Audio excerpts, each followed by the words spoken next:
हजरात 9 अप्रैल सुबह होने वाली है, 3:45 बजे ये अपडेट रिकॉर्ड कर रहा हूं।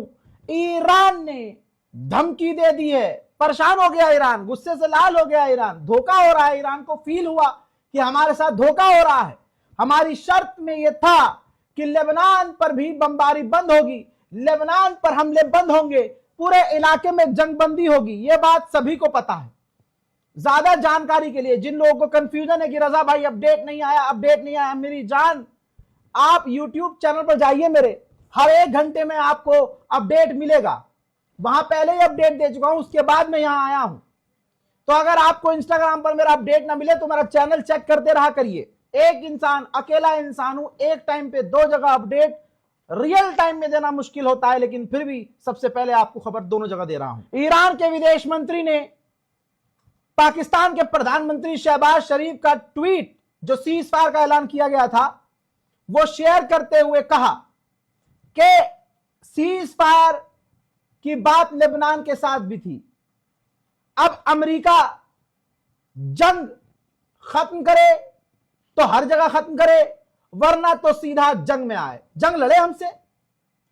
ईरान के विदेश मंत्री ने कहा है, और कहा है, ईरानी विदेश मंत्री ने साफ कहा है कि दुनिया देख रही है कि अमेरिका क्या करेगा अब, क्योंकि अमेरिका इजराइल के जरिए जंग लड़ रहा है, लेबनान में इजराइल हमले कर रहा है।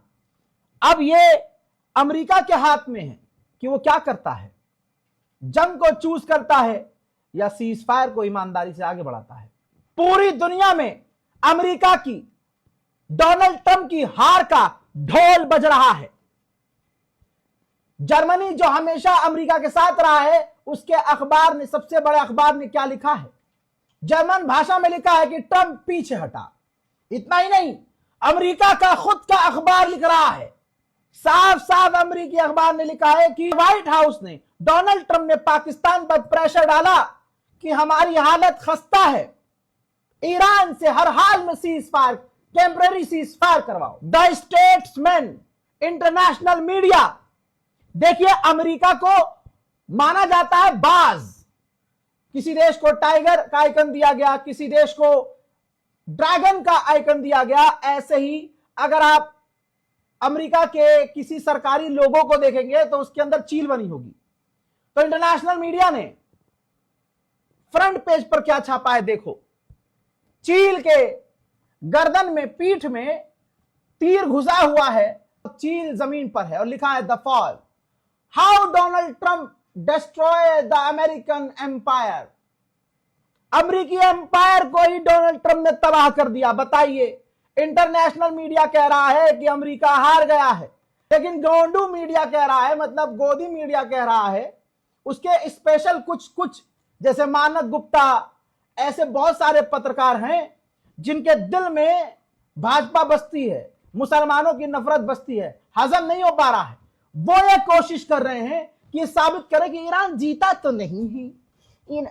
अरे हम कह रहे हैं चल ईरान नहीं जीता, लेकिन गोदी मीडिया और अंधभक्तों तुम हार गए हो, तुम्हारी जात हार चुकी है। मैं 2 साल से कहता आया हूं कि मिडिल ईस्ट में अब दूसरा इजराइल यूएई है, जो उसने अलग अलग मुल्कों में किया। खुद सऊदी अरब से ऐसे रिश्ते थे, इसके हो गए थे कि खराब हो गए थे रिश्ते, लड़ने वाले थे, लड़ाई होने वाली थी।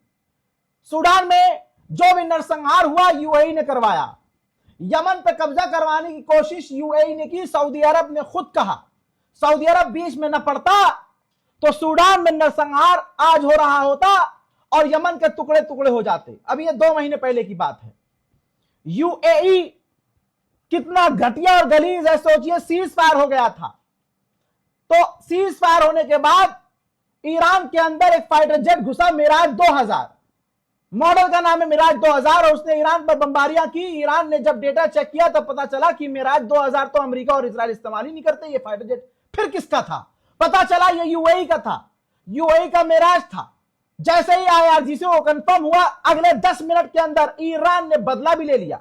ईरान ने यूएई की ऑयल रिफाइनरी पर दनादन हमले किए, और खैबर एक बार फिर से यहूदियों के बच्चों को याद दिला दिया।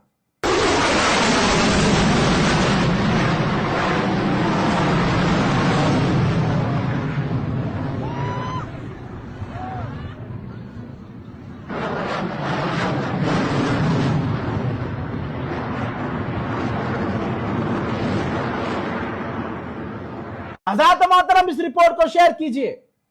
40 दिन से आपके सामने लगातार अपडेट दे रहा हूं, थोड़ी मोहब्बत दिखाइए और मुझे अपनी दुआओं में याद रखिए।